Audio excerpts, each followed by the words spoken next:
So cool. I'm studying this stuff so I can learn how to let go. Mm-hmm. That's my whole purpose for being in the Course of Miracles, is so I can learn how to let go. Yeah. And not feel like I got to do it all by myself. Mm-hmm. We're going to be in the Course of Miracles in chapter 6, Lessons of Love. And we're going to be starting out in paragraph 7. And what I'd like you to do is to think about a situation in your life right now that you may not be giving yourself peace about. Take a moment to think of something that you know you would like to have more peace about right now. And I'd like for you to use that situation in this section that I'm going to be covering today. So I'm going to read it, but I'm going to do it in a way that it specifically tell us the right perceptions that we're supposed to have to deal with whatever that situation is right now. And the Holy Spirit is just another name for the loving right mind, or love. And the ego is just another name for the part of us that thinks it's separate, the part of us that thinks it's afraid. So I'm putting it that way so that it'll be a lot easier to get the power out of this if we know that the Holy Spirit, whenever I say Holy Spirit, it's something, the part of us that's love, the part of us that knows it's love, the part of us that's completely connected to Source, the part of us that's the God within us.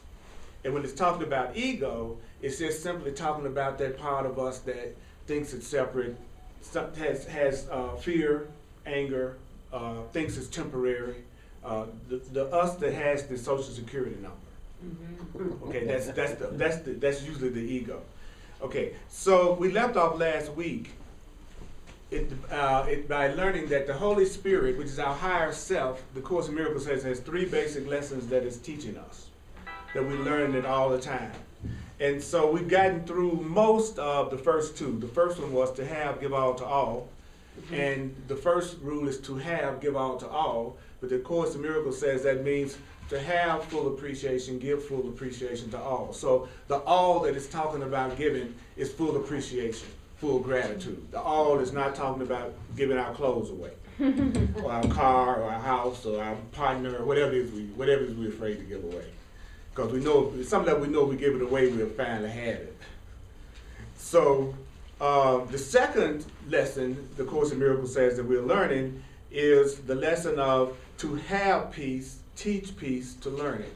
So Spirit is always teaching us how to give full appreciation so we can receive full appreciation, and also how to have peace. And it says teaching is demonstrating. So that's the same as saying to have peace, demonstrate peace, to learn peace. So that means if I'm getting ready to go off on somebody, I got to choose not to. I've got to demonstrate peace.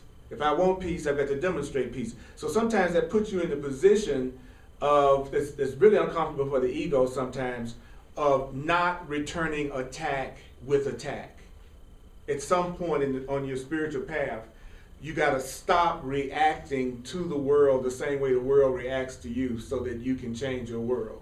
So if my world is a reflection of the energy that I'm giving out, then if I want the energy of conflict and attack to leave my experience, and I'm the one that has to let go of those thoughts. So I'm the one that's at some point going to have to stop attacking and asking for another way to look at it. So I'm going to start at that paragraph, to have peace, teach peace, to learn it. That's like the affirmation. To have peace, teach peace, to learn it. To have peace, teach peace, to learn it. To have peace, teach peace, to learn it. So in that situation, because I got my situation, so in the situation that I'm in right now that I may not be experiencing peace in, if I want to have it right now, I've got to demonstrate it. So Earl, you got to cool, you got to chill. Okay? Then it says, this is still a preliminary step, since having and being are still not equated. But to have peace, teach peace, to learn it, however, is more advanced than the first step, which was to have all, give all to all, which is really only the beginning of the thought reversal. The second step, which is to have peace, teach peace, to learn it, is a positive affirmation of what you want. Peace, then, making a positive affirmation for what you want in this situation, which is peace. It says it's a step in the direction out of conflict, since it means that alternatives have been considered and one has been chosen as more desirable. So how do I get out of conflict? Well, I could go off or I could choose for peace. So I'm going to choose for peace. So this is a direction out of the conflict because it means I've considered the alternatives and I've chosen peace. Yeah, I can always go off or I could choose for peace. So I've chosen to go for peace in this situation because I've considered the alternatives. Sometimes a person really won't do the thing that is the best for them until they actually do consider the alternatives. So that's what it's saying to us right now. And the alternative that I've chosen in this situation is that I want peace in this situation. And then it says, nevertheless, the term more desirable still implies that the desirable has degrees. Therefore, although this step of teaching peace, to have peace, is clearly not the final step, it's essential for the ultimate decision. It's clearly not the final decision.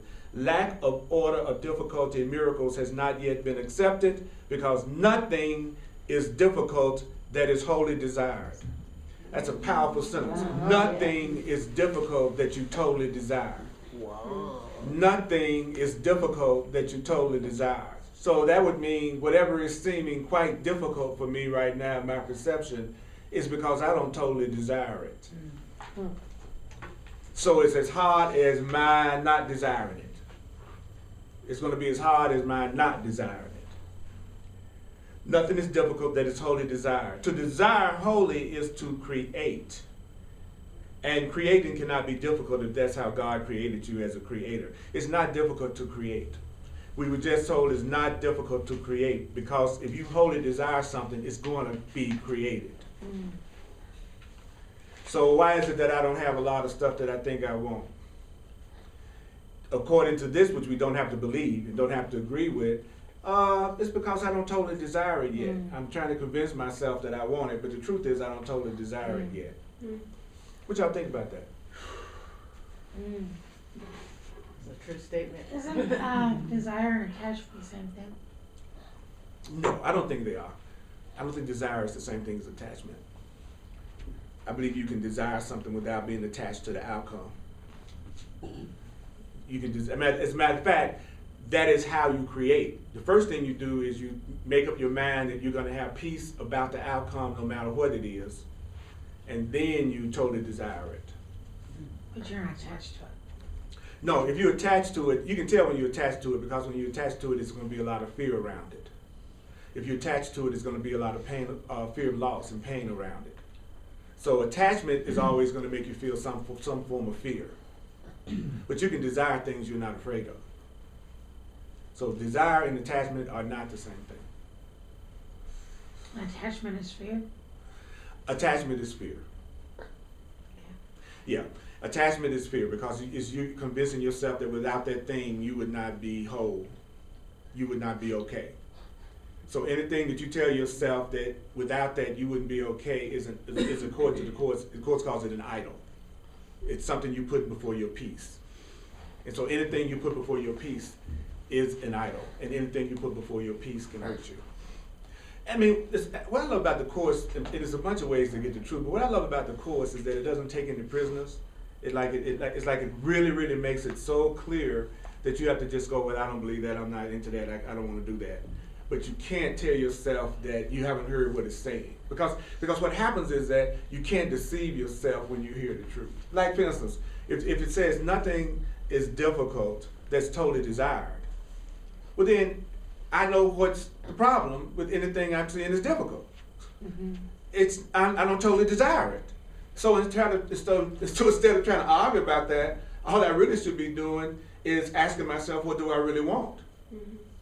That time I'm spending analyzing should be time I'm going, what do I really want? That's where I am right now. I'm in a big transition in my own personal life, and that's the question I'm asking myself. What do I really want? I know what I've always done. I've always taught. I've always been, I've done what I've done. But what do I really want now? That's what's important because it's only what I really want now that's going to make my life easy to me. because my life has always been easy when I was doing whatever I wanted to do, regardless of what anybody else thought about it. And I used to feel guilty about that because I saw so many people diligently trying to obey the rules in order to be happy, and actually saw themselves as being selfish if they dared to do what they really wanted to do. But from an early age, I've always, when I got into this new thought stuff, and it was saying my thought is creative, I create my reality, my creator is love and not fear and attack, and I'm not guilty, and what I really am cannot be destroyed, and this is an opportunity for me to start to practice my creative ability. Well, what I heard was, it's beautiful for me to have it the way I really want it, that it's okay for me to be true to myself, that I don't have to live like everybody else does it, but I have to be open to and receptive to them being able to do it the way they think is best for them. But the funny thing, a lot of times when you're talking to people and you're sharing with people your particular path and the way you're doing it, if theirs is different, they almost feel compelled to try to tell you what's wrong with yours. Other than realizing that the only thing you did was just told them the way you do it. It didn't have anything to do with saying anything was wrong with the way that they were doing it. Just try it sometime. Say anything somebody else doesn't believe and see if they don't try to change their mind about it if they identify with that thought. They don't even realize it's okay for all of us to have a different perception of the way that we see things. And it's okay for everybody to be right. It doesn't mean for me to be right, you got to be wrong. But that's the way so the Course calls it the fear system and the love system. The fear thought system and the love thought system. So what it does is it always says, if you're in the real thought system, if you're in the one that's not going to hurt you, if you're in the one that's joyful, it operates this way. And then it says, if you're in the one that's all about the pain and the fear and the upset, it operates this way. So that if you can learn how both thought systems operate, then number one, you can choose the one that would give you the most peace, but even better than that, you don't have to be fooled anymore about when something is real that's being presented to you or when it's something that's not real. You don't have to be fooled about, is this love this time? Is this the thing I really want this time? That's what I love about it. It's like it just breaks it down. If it's real, it can't be destroyed. In a story. If it's real, it can't be threatened. In a story. So all of a sudden you go, whoa, my God, this was threatened and that was threatened and that was threatened and that was threatened. But you also see where, wow, no matter what, I've seen this thing over here that's lasted through it all. You know what I'm saying? Because I remember my attitude about personal, special love relationships. It was very much the same thing when I read the Course. It said what can change was never love. And that all things are just lessons in love or love. And the problem I always had with love relationships is that they seem very limiting to me in terms of the way that we did it. So the Course told me that if I'm in a relationship and I'm afraid in it, it ain't real. So my personal definition of love that I apply to every personal relationship I try to enter with someone is, if I love you and you love me, there will be unlimited communication without fear. Because unlimited communication without fear is love. So if I have to hide from you, I don't love you. And I don't need to just drive myself around going, I really love you, but I'm afraid. No, I'm afraid, so I feel afraid. It's not that I feel love and I feel afraid. It's I feel afraid, so I feel afraid. I feel love, so I feel love. Now remember, you don't have to agree with me. It isn't about agreeing with me. It's about our willingness to just hear and then accept and reject what doesn't work for us. Because that's your message is what resonates with you. Are we okay on that? I'm not saying you have to agree with anything that I'm saying. But you came here because maybe you wanted to hear something that might come through. So what I'm saying to you today is that I'm in transformation, so my classes are in transformation. It always happens that way. Every time I shift, my classes shift. And it's always interesting. Because I know that that's proof that the outer is a reflection of the inner, which is what it keeps telling us. Everything I'm going through out here, I was talking to somebody at a gathering last night, and she was making this incredible realization that this was a dream. And everybody's going to find that out one day, but until you do, that's okay. Think it's real. All right. Now, which you really don't have no choice but to do that, right? You know what I'm saying? It's like, it's okay. So, like when I make a little simple post on my Facebook page, like, you are not your body, you'd be amazed at how many people get triggered by that statement. Mm-hmm. We so identify with our bodies. We so think we're just this. Mm-hmm. That as soon as someone says you're not it, the people usually react as if I somehow put the body down. Like there was nothing in that statement that said you didn't have a body. And there was nothing in that statement that said there was anything wrong with the body. It just says you are not your body. And what that usually triggers is exactly what the Course in Miracles says is going to trigger. The ego, the separated person mind, immediately defends the idea that they are their body and all the wonderful things about the body, because there's a part of us that it does not want to understand that we are spiritual beings having a human experience, and that we're not these bodies or these circumstances that we're in right now. We're in school, waking up to who we really are. And we're using our relationships to either put us to sleep or wake us up. And when we believe whatever the world teaches us is always the opposite of the truth. You know, and so I try to remember that every time. What is it that the world says you shouldn't do? Okay, that's what's okay. You know, you know what I'm saying? The world says I'm a victim of everything. So it must be I'm not a victim of anything. The world says that I die. So the truth must be whatever I am doesn't die. The world says you can't love unconditionally and completely. So I know the truth must be that's exactly what you can do. The world says you're guilty and that you're not enough. So you must be absolutely innocent and more radiant and more powerful than anything you can possibly imagine. And you wouldn't be here listening to that unless you already believed it. First you believe it, and then you get the physical thing to witness it back to you. So anybody that comes in the door really are already someone who's already changed their mind.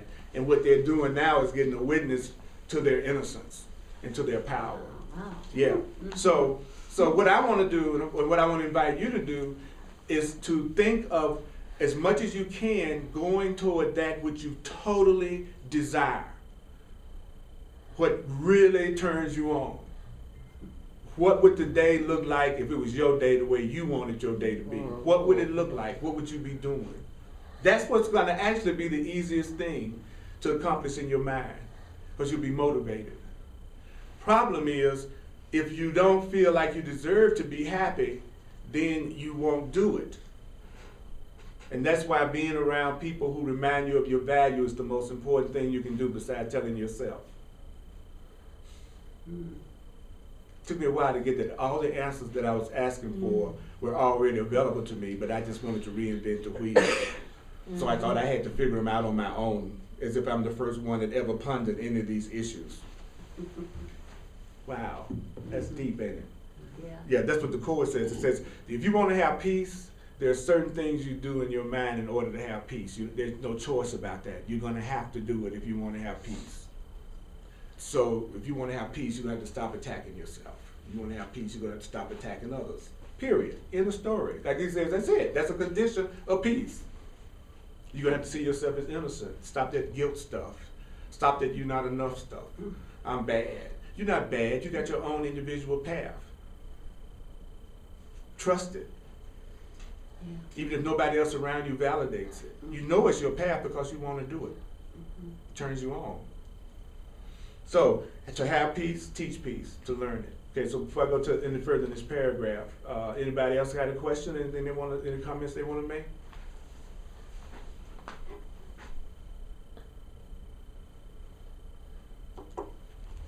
Well, I did have, so part of this, I'm starting to learn, part of the choice in choosing for love is patience.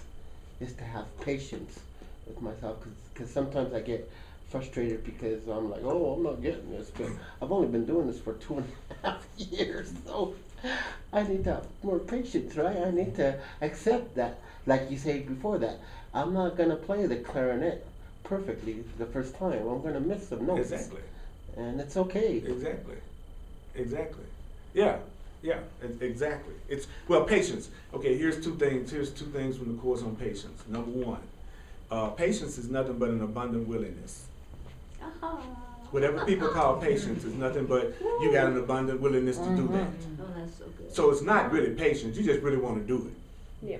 It is something you want to do enough that you keep on doing it until it's done. So, and somebody who don't want to do it, they're gonna say, boy, you're the most patient person in the world. No, I made a decision to do it, and I'm going ahead and I'm doing it. And so it's abundant willingness. And then it says the other way that you have patience is to be certain of the outcome. Like if you're certain of how it's going to turn out, you're going to be patient. Like if I'm certain that my relationship with you is going to be healed and we both decided that we're going to have a peaceful relationship with each other and that we're going to do what's necessary to have one, then I'm going to be patient with you because I'm certain of the outcome. Both of us want peace, we're going to have it. There's no way that two people who both want the same thing can't have it. It's just people in relationships who don't want the same thing that they want. As a matter of fact, if the person isn't loving themselves, that's the prerequisite for that choice is that the person isn't going to be satisfying in their perception. That's what's really deep. You know, I'm going to pick the person that I know won't satisfy me if I don't love myself. Yeah. That's what I'm going after. You can tell when you're doing that because you always want somebody that don't want you, or you're attracted to somebody that's not attracted to you. When you're attracted to someone that doesn't want you, what happens? Well, that's you being attracted to somebody that doesn't want you is nothing but a reflection of your desire to punish yourself by never allowing yourself to have what you want. But if you want them, they don't want you. Well, then you don't really want them, but it's hard to realize that at first. You don't really want somebody that don't really want you. Even if you're telling, even if you're telling, even if you're telling yourself, even if you're telling yourself you do, you really don't want somebody that doesn't want to be with you or connected to you or join with you or loving you. So the mere fact that you're doing that and the person is completely upset with you is your proof that you're trying to keep yourself in some form of conflict because it doesn't feel peaceful. So that's why he says that the first that you got to move toward peace first. Like most people go for knowledge. Most people go, I want to have knowledge of this situation. I want to know the truth of this situation. And the Course says, no, you don't go for knowledge first. You know, you go for peace first. And then once you have peace, then the knowledge can be revealed to you because as long as you don't have peace, you're going to distort whatever you receive from knowledge or God. Okay. So you can't hear it correctly and be upset. He said you can't hear it correctly and be in conflict. And so when I heard that, I went, well, okay, I'm pegged again. So that means that I'm not really clear about what's going on. I don't know the knowledge of this situation that I'm most upset in. I don't have knowledge of this situation that I'm most upset in. I don't have the knowledge of this situation that I'm most upset in. I don't have the truth, the full truth, the whole truth in this situation. But my ego wants to believe it totally knows what's going on and I'm upset. Yeah. The Course is telling me the minute you're upset, then you know what's going on.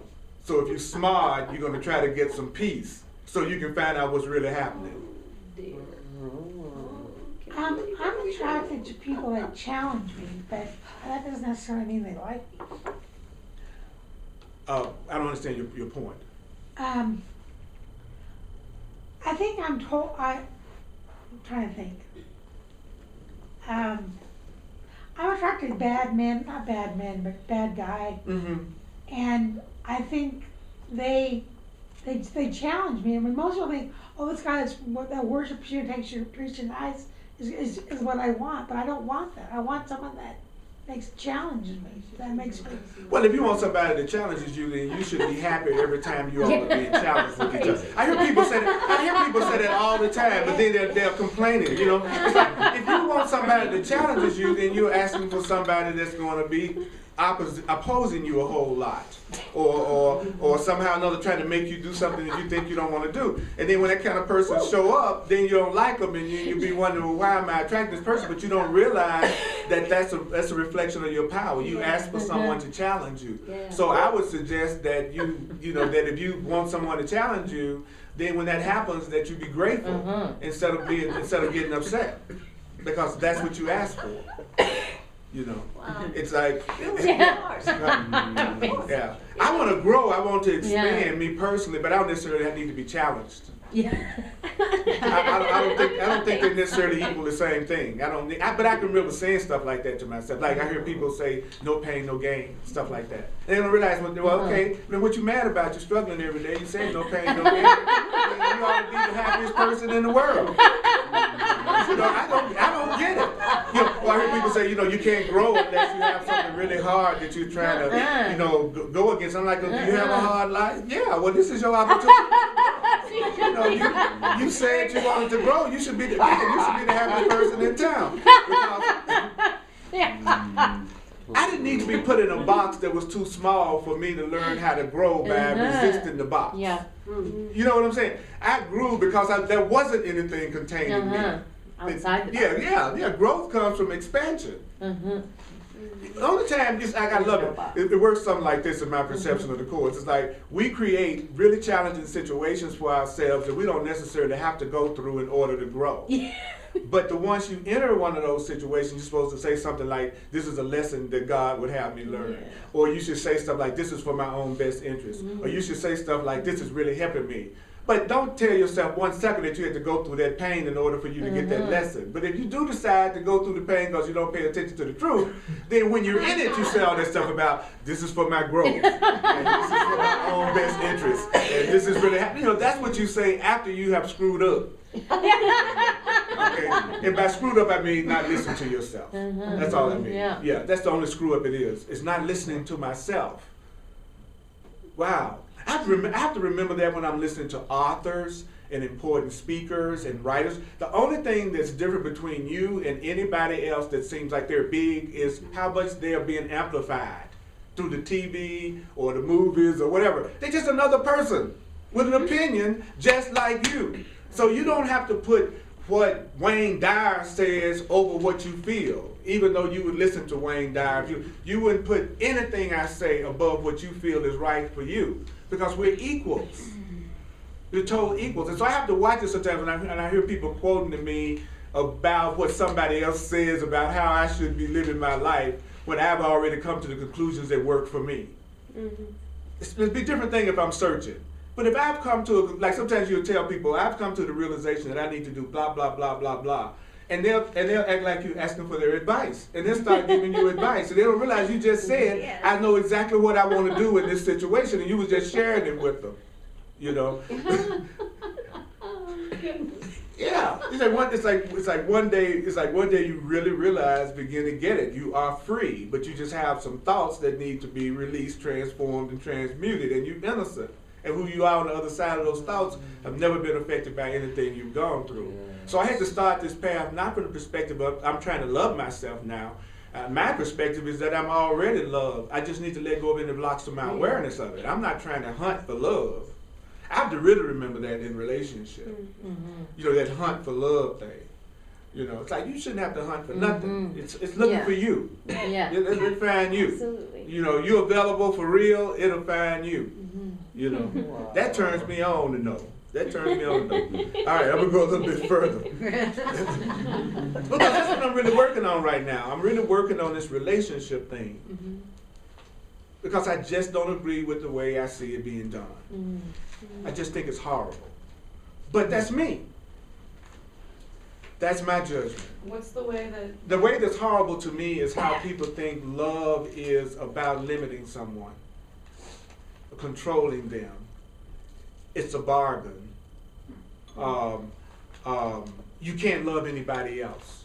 The love should be only focused on that one individual to the exclusion of everyone else. That's the part for me that doesn't ring true if I am indeed one with everyone and everyone is one with me and we're all equally valuable to each other's awakening in love.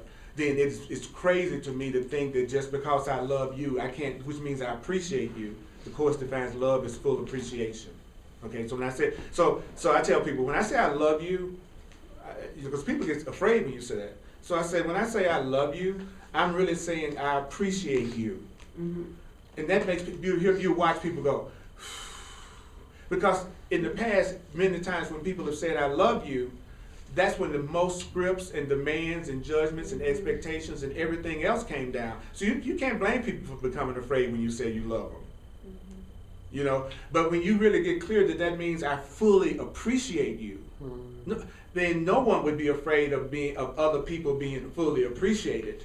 Like I'm in a primary relationship with you, but that doesn't mean I can't appreciate you, appreciate you, appreciate you, appreciate you, appreciate you. Now the form of our relationship, like whether it's monogamous or whether it's open or whether you come home every day at 7 or come home, that's just a matter of the form that you choose or the agreements that you make that allow you to feel safe enough to love, because some people need boundaries in order to feel safe enough to begin to appreciate. But the real love hasn't happened until you're so centered in yourself and your connection with Source that you would never try to limit anyone for any reason. And you would give them full freedom because that's what you believe that you deserve. And you would take responsibility for how you felt in the relationship, so you would choose for what would give you the most peace. And even if it was a form that didn't work for you, then you would choose out of it, but that doesn't mean that you would be condemning the other person. That'd just be you being honest with yourself about where you are right now. But that doesn't make what the other person wants to do wrong. So freedom is innocence. Freedom is never losing your sense of innocence about who you really are. Interesting. But if people are afraid, then they become afraid of anyone who says love is freedom. Try to go out a lot and pop that one out and see how much people get turned on by the idea of you telling them, oh, I'm going to do pretty much whatever I want to do, whenever I want to do it, with anybody I want to do it with anytime, and see how many people want your phone number.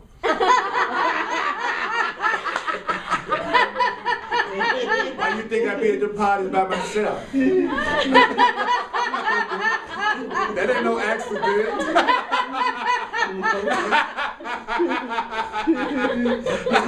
Boy, you see me with somebody just a little while.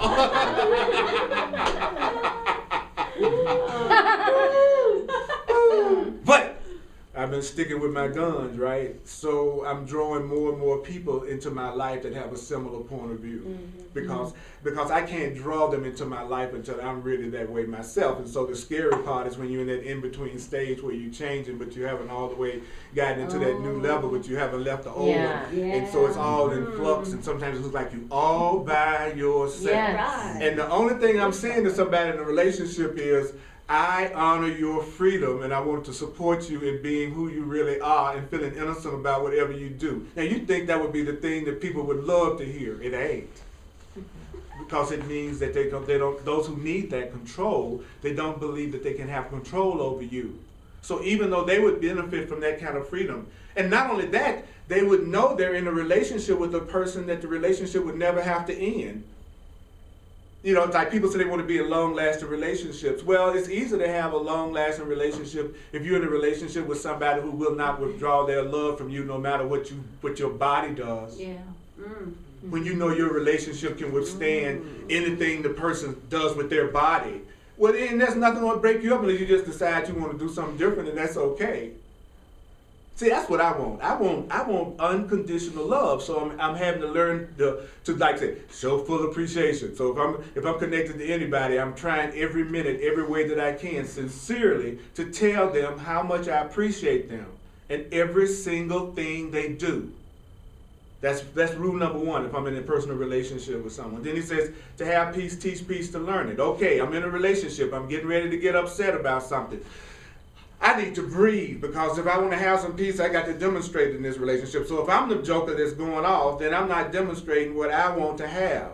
So I might say, look at here, I'm going to have to take a ride right now, and we're going to separate to heal, because I want to come back to you with some peace so that I can hear the truth of this situation, because while I'm upset, I can't hear anything correctly that you're talking about. So let me go get in my car, and I'll be back. No, we're going to handle this right now. Don't you leave. Don't you dare walk away. We're going to handle this right now. No, we're not. Out of the peace that I want to have in this situation, and I can feel my own ego getting triggered, I'm going to leave right now. And I'm going to come back when I'm in more sanity. Because that person trying to get you to continue to communicate at that moment is a person who's just trying to create more separation in that moment. Wow. They want to separate. And if you leave, then they have to deal with their own thoughts. They don't have anybody to project on right in front of their face. See, when I look at the Course in Miracles, it's like, to me, it's like extraordinarily practical. And then it tells you how everybody's going to act before they even do it, but you don't know the flavor they're going to do it in. You know it's going to be cake, but you're not sure about the flavor. Like it's going to tell you, a person that's afraid is going to be a person that's going to try to limit you. I don't know how they're going to do it, but that's what they're going to do. If they're afraid, people are afraid, they want to limit. You're trying to go beyond limits, so you need to be honest with yourself about where your fear is located and be willing to look at it. You know. So So I'm excited about what's getting ready to happen to me next, because I have more dedication to practicing it than ever before.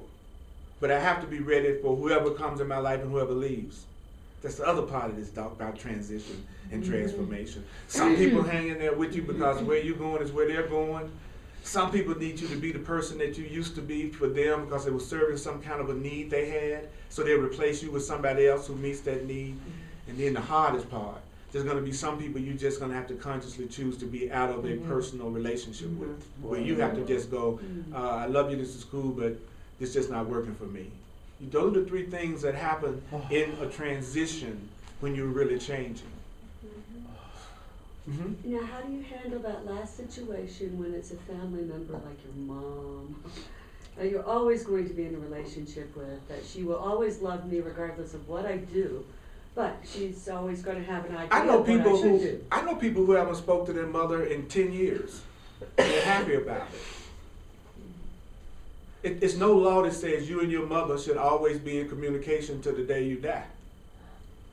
If you have communicated with your mother the best you possibly can and you choose it for peace as best as you possibly can, and you've been honest, then whatever you decide to do from that point would not be something that would be a wrong decision for you. Yes. You know, that's the truth. See, I'm glad you're saying this, because one of the things that's a challenge for us to realize is the truth doesn't change just because of the roles we made up. You know what I'm saying? The truth, you know what I'm saying? You know, it's like the truth is going to be the truth. You know, you have to choose for peace. So if you can't change your mind, you have to change the situation if you want peace. That's just it. That's just it. You know, now you could change your mind and your mother wouldn't bother you. And then you could still be around your mother no matter how she acted.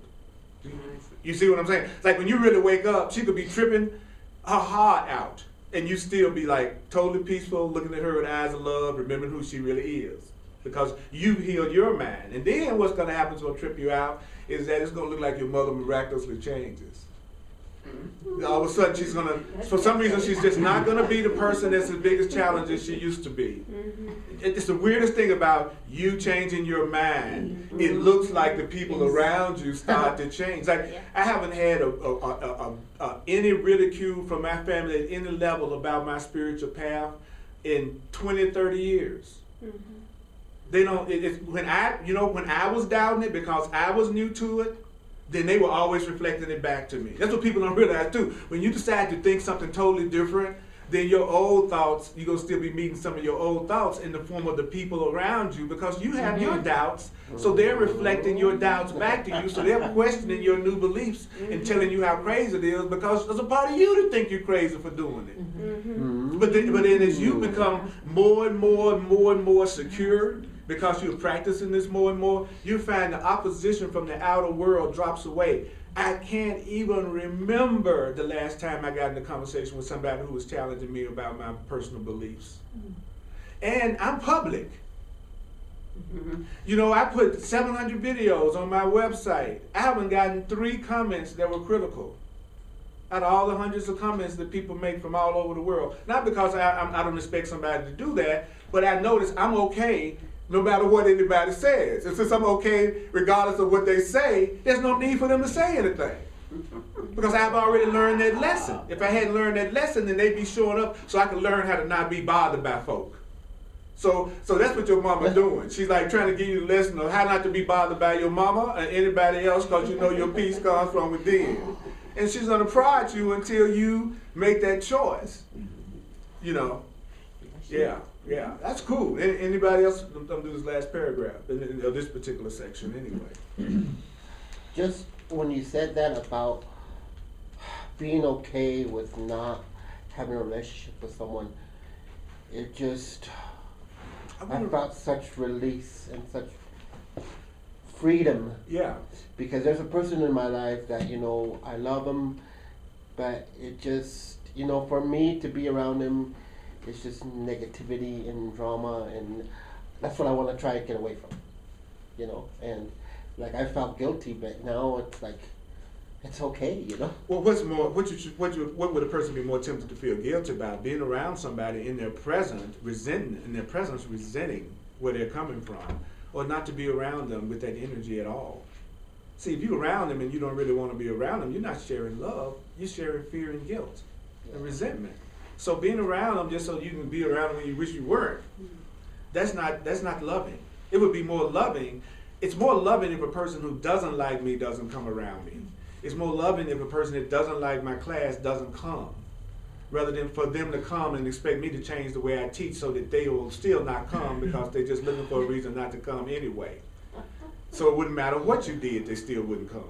That's what people don't realize. People either they pretty much made, like I learned a long time ago, it seemed in my experience with women, now y'all can tell me since y'all pretend like y'all women and I'm pretending like a man. But they look pretty much have made up their decision about what they're going to do with you before you even do anything. And it's a matter of do you want to do the dance, and how long you can do the dance. But pretty much the decision is made pretty quickly. I feel a connection with you. I'm open to you, So a lot of times when I hear people, coming up with all these different reasons as to why they don't connect with people, it's just because they don't want to. Because if they really did, the one thing like the Lord says, it's almost impossible not to do something that you you wholly want to do and you have the opportunity. That there's almost an impossibility that you can do it, you can have it, you really want it, it's easy, it's available, but it's what you really want. Now, if it's not what you really want, maybe you can have what you call discipline. But if it's 100% desired and it 100% shows up, you're going to do it. Mm-hmm. So many people are asking for what they're afraid to have. They're asking for the relationship they're afraid to have. They're asking for the connection they're afraid to have. And then when it shows up, they sabotage it and block it because they're really afraid of it anyway. So when you really want a relationship, like you, Chris, when you really, really, really want a relationship in your mind, 100%, the Course says you have to do is say, I'm ready to learn. Wow. That's the statement for joining a relationship that'll be sent to you. It says just say, I'm ready to learn, because if you want a relationship, that's exactly what you are. You ready to learn. Yeah. Yeah. So whatever that thing is you want, just say, I'm ready to learn it. If you really want prosperity and abundance, say you're ready to learn what that is. Simple truth. Simple truth. That's the kind that I want. I want the simple kind. Yeah. So to have peace, teach peace to learn it. To have peace, teach peace to learn it. To have peace, teach peace to learn it. Okay, so let's take a breath a minute.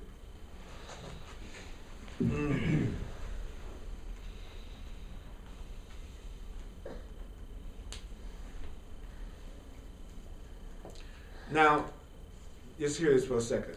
The step that you're taking now that you've decided to have peace in this situation, it's a giant step. It's a giant step to your finally knowing the truth in this situation. As you take this step of teaching peace and so that you can have peace and choosing for peace, no matter what, then you're pushing toward the center of your thought system. You are getting ready to make a fundamental change in the way you think that's going to be reflected in your entire reality by allowing you to have all those things that you've ever wanted in your heart, in your perception. When you move toward peace and you say you're choosing for peace, then your progress is going to be intermittent. That means sometimes you're going to pull it off and you're going to be peaceful, and sometimes you are not going to pull it off at all. And you're going to be angry and you're going to be upset. So I'll say it again. As you move toward your goal of complete inner peace, the progress is going to be intermittent, which means sometimes you're not going to pull it off. So give yourself a break. You're not going to pull it off all the time. And it's not a catastrophe if you friggin' lose it every now and then. You're still innocent. You're still moving toward your goal. But choosing for peace is actually easier than trying to appreciate everybody. So the second step is easier than the first step. It's easier to choose for peace for most people than to fully appreciate. So, you are about to experience peace. You're moving toward peace. And the Course defines peace as total fulfillment. Peace is not something boring. It's total fulfillment. Wow. Peace is complete fulfillment.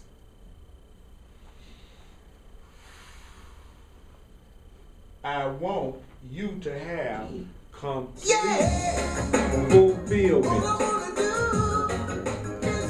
So we're going to just listen for just a moment. I want you to just let it in, try not to analyze it, to have peace. Teach peace to learn it. To have peace. Teach peace to learn it. Teach peace to learn it. Teach peace to learn it. So would you acknowledge yourself and even letting yourself hear that? I know hardcore Course in Miracles is a trip. I know it is. So I'm proud of us for even remotely hearing it. You know, because that's some deep stuff. Yeah. That's some deep stuff. So Thursday, thank you for sharing, Holy Spirit. And pass it around. Thursday, I'm doing the Course of Love. And that's to the heart what the Course is to the mind. We got a great class, so if you want to drop in on that and check it out. And those on the internet, thank you for checking these classes out. And I'm available for one-on-one sessions called Clarity Sessions. And I can do those sessions over the phone or in person. Because it's about how can I apply this to my day-to-day life. And for those who are open, I use my knowledge of astrology and numerology also. And I've had people ask me, how does doing astrology and numerology relate to the Course in Miracles? And they forget that the Course in Miracles says that everything that you've learned can be used as a way to heal and to awaken. It's not. It says that whatever you've learned can be used by the Holy Spirit for the healing of the world and of everything. So it doesn't require you not doing the stuff that you learned how to do to be on a spiritual path. So it's no pressure. So anyway, that's what happens. When I put somebody's chart before me, all the principles in the Course, plus I know what I know about that comes to me to share with them about the situation that they're going through right now. Challenges sometimes, I like to give a lot of instruction from what's being taught for things that people can do in order to make the change.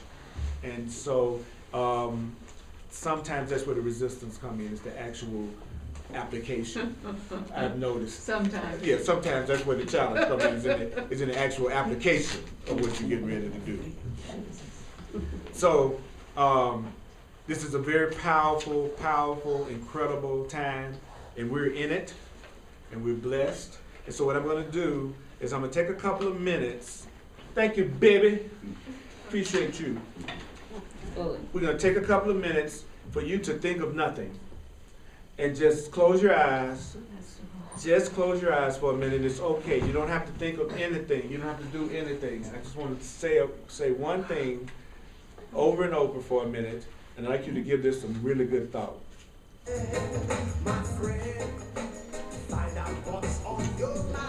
Now take this with you. Nothing is difficult that is wholly desired. Nothing is difficult that is wholly desired. Nothing is difficult that is wholly desired. So the question, I want you to take into the day. Take this question. Ask yourself this question. What do I really want? What do I really want? What do I really want? What do I really want? What do I really want? What do you really want? What do you really want? What do you really want? What do you really want? What do you really want? What do you really want? What do you really want? What do you really want? What do you really want? What do you really want? I know what you may say you think you want, but what do you really want? What do you really want? What do you really want? What do you really, really, really, really, really want? What do you really want? What do you really want? What do you really want? What do you really want? What do you really want? What do you really want? What do you really want? What do you really, really want? What do you really want? What do you really want? What do you really want? What do you really want? Not what you've been told you should want, not what you have wanted in the past, not what you tell yourself you can't even have, but what do you really want? That's the most important question to rise up in the beginning of the day with, and the last one you should answer before you go to bed at night is, what do I really want? What do I really want? What do I really want? Because what you really want will be the thing that's the easiest thing to do. What you really, really, really, really, really want is the thing that will be easiest to do. What you really, really, really, really, really want, that will be the thing that will be the easiest to do. Now you may feel some resistance with that, but if you feel some resistance with that, that's okay. It's great to feel some resistance, because the truth is, you are going to go deeper now. What do you really want? What would you be doing tomorrow if you had no security concerns? What would you be doing tomorrow if you knew you had enough money in the bank to do whatever you wanted to do for the rest of your life? What would you be doing? What would you be doing tomorrow if you could do anything you wanted to do and everything was taken care of? Some people say just rest, cool out, but you don't want to do that for a little while. You find that you get anxious to get active again. So what would you be doing if you were active? What would you be doing? What do you really want in relationship? What do you really want in your relationship with your Creator? What do you really, really, really, really, really want? So thank you for coming out today. God bless you. Let the love come through for you. You deserve love. That's the truth about you, no matter what they say. And hugs are available.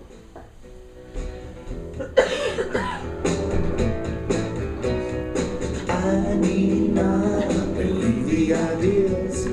I need not.